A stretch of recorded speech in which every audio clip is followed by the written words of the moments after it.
to Beyond Code series, the up-close and business fireside chat series which focuses on the context of artificial intelligence, AI. Discover how top professionals design and implement AI within their organizations and beyond. Episode 6.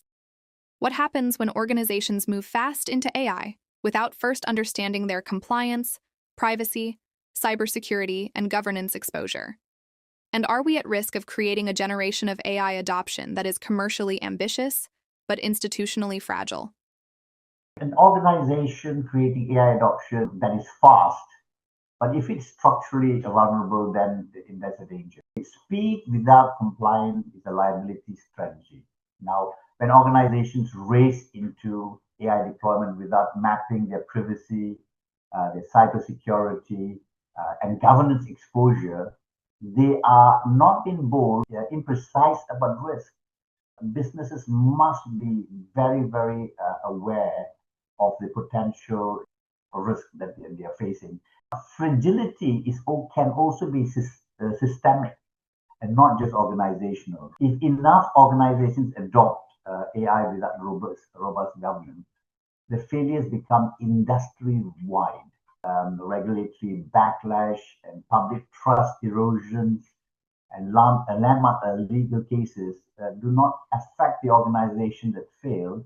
They reshape the whole compliance environment for every player in the sector. So institutional fragility is therefore a collective risk and not merely a competitive one. The other thing is the compliance, privacy, and cybersecurity triad. These three combinations is actually inseparable in my mind. Many leaders treat these as separate work streams. In AI deployment, they are not. It's not just a privacy gap. A cybersecurity vulnerability and compliance failure can be fatal.